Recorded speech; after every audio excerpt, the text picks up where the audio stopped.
নিজের মহত্ব দিয়ে প্রমাণ করুন আপনি আওয়ামী লীগ নন, বরং আপনি একজন মানুষ। ব্যক্তি হিসাবে কারো প্রতি কোনো ক্ষোভ থাকলে প্রয়োজনে আইনগত পদক্ষেপ নিন। সংখ্যালঘু জনগোষ্ঠী কোনোভাবেই যেন হেনস্থার শিকার না হন। ধর্মীয় কিংবা রাজনৈতিক কারণে কোনো ব্যক্তি বা গোষ্ঠীর প্রতি প্রতিশোধ কিংবা প্রতিহিংসা পরায়ণ হবেন না। বিনা ভোটে ক্ষমতায় থাকার জন্য খুনি হাসিনা গত 15 বছরে হাজারো মানুষকে গুম, খুন, অপহরণ করেছে। হামলা চালিয়ে মিথ্যে মামলা দিয়ে লক্ষ লক্ষ মানুষকে করেছে ঘরছাড়া। রাজনৈতিক উদ্দেশ্য প্রণোদিত মামলায় হাজার হাজার মানুষকে বছরের পর বছর ধরে কারাগারেই জীবনের সোনালী সময়গুলো কাটাতে বাধ্য করেছে।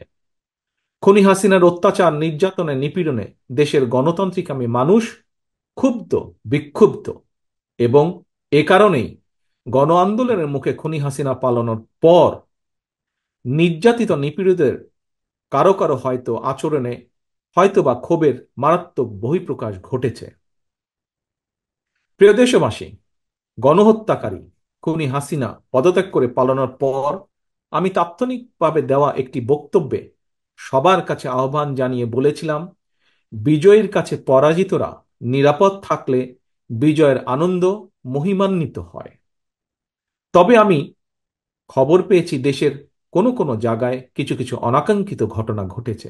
এ প্রসঙ্গে আমি আবারও আপনাদের কাছে বিনীত আহ্বান রেখে বলতে চাই, ধর্মীয় কিংবা রাজনৈতিক কারণে কোনো ব্যক্তি বা গোষ্ঠীর প্রতি প্রতিশোধ কিংবা প্রতিহিংসা পরায়ণ হবেন না।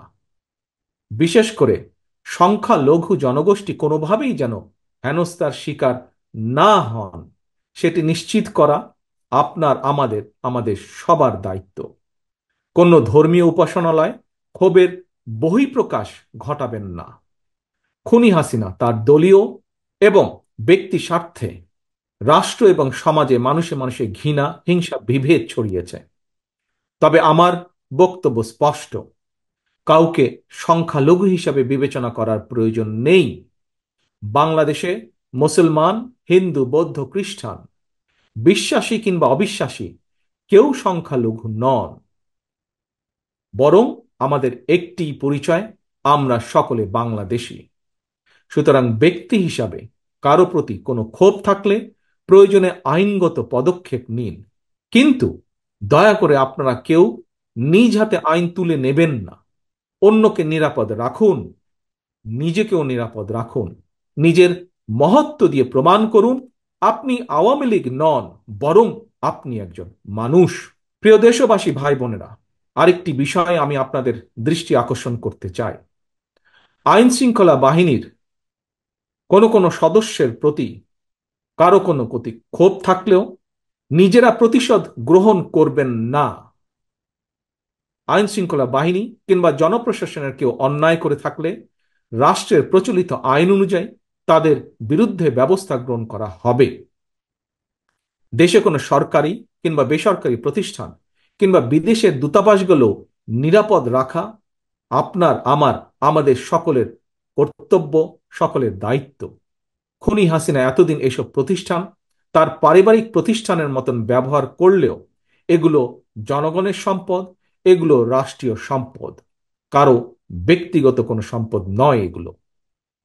প্রিয় ভাই বোনেরা, প্রিয় দেশবাসী, সবশেষে আমি আবারও আপনাদের কাছে বলবো, কোনো অপশক্তি যাতে ছাত্র জনতার সফল বিপ্লবকে লক্ষ্যচ্যুত করার সুযোগ নিতে না পারে, এই জন্য আমাদের প্রত্যেকটি মানুষকে অত্যন্ত সতর্ক এবং সজাগ থাকতে হবে।